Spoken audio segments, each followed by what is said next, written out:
Local residents, veterans advocates, and politicians got together on Saturday, April 14th for a solemn ceremony. The dedication of a bridge to the memory of Naval Petty Officer Caitlin Trask, a native of North Andover. The bridge is the first in the country to be dedicated in the name of a female member of the military.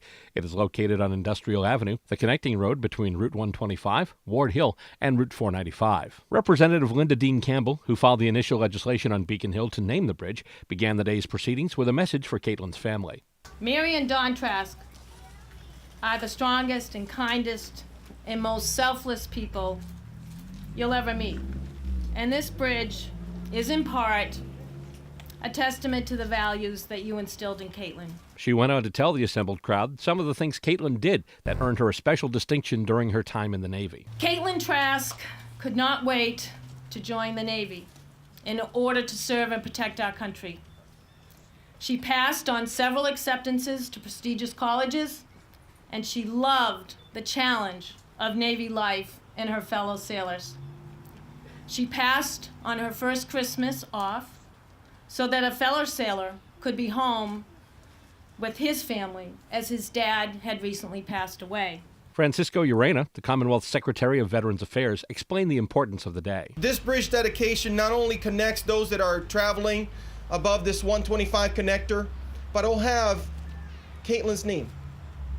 And it will be a forever reminder to all those in this community that will continue to know of her sacrifice. Also on hand for the dedication ceremony was Massachusetts Governor Charlie Baker. I guess I would say that we start with the proposition that we are here to never forget Caitlin, and to be part of this ceremony where her name goes up on that bridge forever. He praised the bravery of those who chose and still choose to serve. He also pointed out that many of these volunteers face tough challenges at an age in which many of us might have other priorities on our minds. When I was in my 20s, the most important thing in my life was what I was going to do on Friday night. The level of maturity and bravery and commitment to something bigger than themselves that we expect from the young men and women who put on that uniform is extraordinary. And the most extraordinary part of all is they deliver over and over and over again across generations, decades, and centuries. State Senator Kathleen O'Connor Ives, who helped spearhead the effort to bring the legislation through the state Senate, talks about how Caitlin's service helped inspire those working in the State House on her behalf. It was an honor, clearly, to pass the bridge naming legislation along with my colleague in the Senate, Minority Leader Bruce Tarr. And we worked in close coordination with Representative Campbell as she led this initiative. Her dedication to public service and protecting our country merits her being considered a hero without question. She set an example for other young people to aspire to.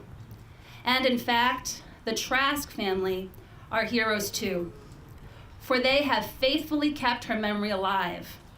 And they maintain an inner fortitude unimaginable to ensure that Caitlin is recognized with the honor that she deserves for her service over self. An event like this can be bittersweet for the families, but Caitlin's parents focused not only on their daughter's feats and accomplishments, but also the effect that her time in the Navy has had on the entire family.